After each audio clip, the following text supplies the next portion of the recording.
Hi guys, আমি সবার সাথে একটা কথা শেয়ার করতে চাই। সেটা হচ্ছে ফারহানা বিথি আপুকে নিয়ে। তো শুনলাম রিসেন্টলি নাকি ফারহানা বিথির আপুর সাথেরই এক বন্ধু বান্ধব বা সাথেরই একজন হচ্ছে বাইক অ্যাক্সিডেন্টে মারা গেছে।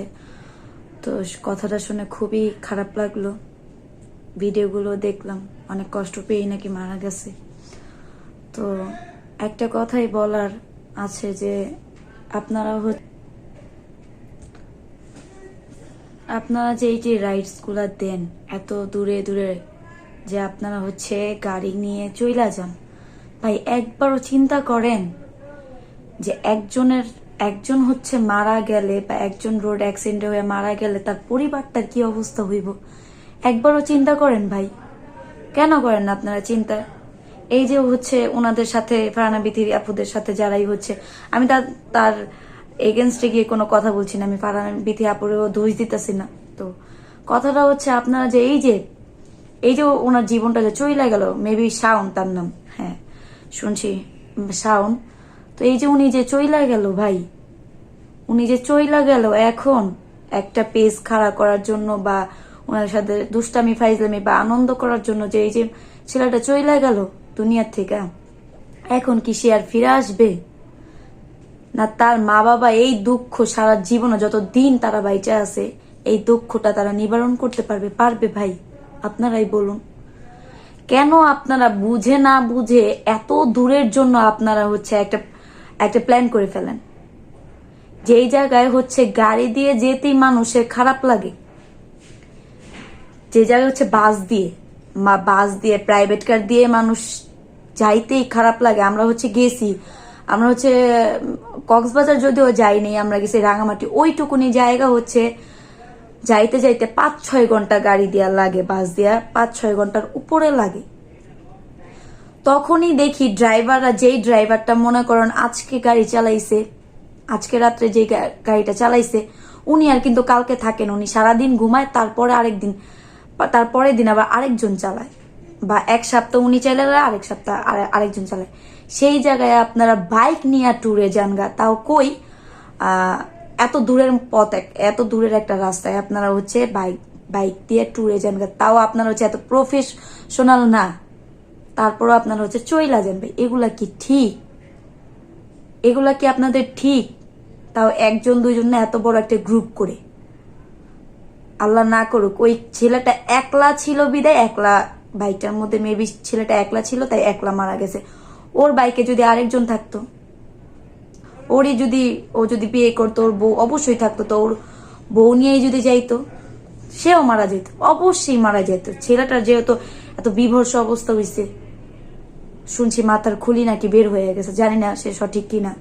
আমি নিউজটা আজকেই দেখছি, যদিও কবে হয়েছে জানি না, বাট আমি আজকে দেখছি। আমার খুব খারাপ লাগলো।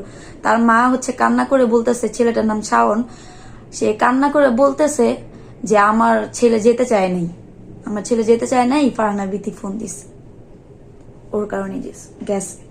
এটা কি ঠিক?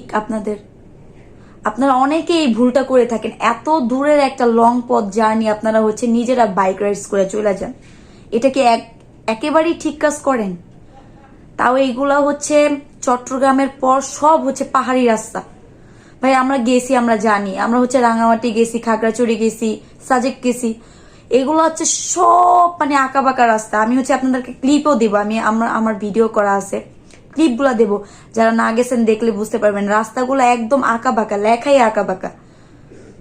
এই রাস্তাগুলায় গাড়িগুলা যে যায় তাই যে কত ভয় লাগে আমাদের। আর আপনারা হচ্ছে বাইক দিয়ে চইলা যান, তাও এখন হচ্ছে ঠান্ডার সময়, কুয়াশাচ্ছন্ন দিন থাকে। তো আপনারা কেন এই কাজগুলা করেন? এই যে আজকে যে ছেলেটা মারা গেছে তার ফ্যামিলির ক্ষতিপূরণ কি কখনো কেউ দিতে পারবে? হ্যাঁ, হয়তো কেউ সাহায্য করে টাকা পয়সা দেবে, করুণা দেখাইবে, কিন্তু ছেলেটা তো ফিরে আসবে না। ছেলেটার মা বাবার বুক কি ঠান্ডা হবে? ভাই আপনাদের আমি সবাইকেই বলতেছি, এই কাজটা কখনো করবেন না আপনারা। নিজেদের হচ্ছে আনন্দ ফুর্তি করতে গিয়ে আরেকজনকে ক্ষতি করে মেরে ফেলবেন না, আপনারা এই কাজটা অনেক বড় ভুল করেন। যারা হচ্ছে ঘুরতে চান, হ্যাঁ বাস আছে, ঠিক আছে, হায়াত মত সবই আল্লাহর হাতে, একদম ঠিক আছে আপনাদের কথা, যে আল্লাহ না চাইলে কিছুই না, আল্লাহ ওনার মৃত্যু এইভাবেই লেগছে, তাই এইভাবে হয়েছে, ঠিক আছে, ইটস ওকে। বাট এই যে ছেলেটা যে এখন মরছে, সারা জীবন ফারহানা বিথি আপু ওনাকে সবাই দোষ মানে দায়ী করা যাবে, দোষ দেওয়া যাবে।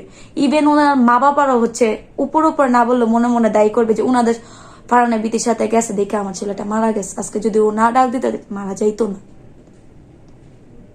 আমি বিথি আপুকেও আমি হচ্ছে ব্লেম করতেছি না, তবে আমি একটা কথাই আপনাদেরকে বলবো, ভাই একটা জীবন অনেক মূল্যবান, বেঁচে থাকতে ভাই অনেক মূল্যবান, নিজের ফ্যামিলির কাছে আর কারোর কাছে না হইল। এত জলজন্ত একটা ছেলে শেষ, এক নিমিষেই শেষ। তো এই ভুলটা হচ্ছে আপনারা কেউ করবেন না। আমার প্রাণপ্রাণ রিকোয়েস্ট থাকবে, আপনারা হচ্ছে কেউ এই ভুলটা করবেন না। একটু আনন্দের জন্য সারা জীবনের কান্না। আপনি একটু আনন্দ করতে যাবেন, আপনার তো কষ্ট কষ্ট, আপনি তো মরেই গেলেন, আপনি পরে আর কিছু বুঝলেন না। আপনার ফ্যামিলি সারা জীবনের কষ্ট, মা বাবার কষ্ট, ভাই বোনের সবার কষ্ট, ইভেন আমরা যারা দেখতেছি তারাও কষ্ট পাইতেছি যে একটা ছেলে এইভাবে মারা গেল। এর জন্য বলবো যে এই কাজগুলো আপনারা কেউ করবেন না। এত দূরের লং পথ হচ্ছে আপনারা বাইক দিয়ে রাইড করবেন না। মানুষকে বিনোদন দিতে গিয়ে, নিজে বিনোদন দিতে গিয়ে নিজের লাইফটাকে শেষ করে ফেলতেছেন, আপনারা বুঝতেছেন না কি করতেছেন। তো আমার কাউকে নিয়ে উদ্দেশ্য করে আমার এই ভিডিওটা বানানো হয় নাই, মানে কাউকে ব্লেম করার জন্য আমি ভিডিওটা বানাই নেই।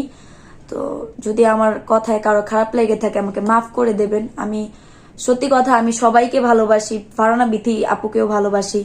আমি একটা ছোটখাটো কন্টেন্ট ক্রিয়েটর হইতে চাইতেছি, মানে এখনো হই নাই, আমি ছোট অল্প, আমার পেজটাই অনেক ছোট, আমার চ্যানেলটা অনেক ছোট। তো কেউ ভাইবেন না যে ভাইরাল হওয়ার জন্য কথাটা বলছি, প্লিজ রিকোয়েস্ট থাকবে, আমাকে এই ব্লেমটা করবেন না। আমি শুধু এইটাই বললাম যে ছেলেটার জন্য খারাপ লাগতেছে, দুঃখ প্রকাশ করতে হচ্ছে এই কথাটা বললাম, সবাইকে সতর্ক করার জন্য। তো গাইস, আল্লাহ হাফেজ, সবাই ভালো থাকবেন, যার যার জায়গা থেকে ভালো থাকবেন।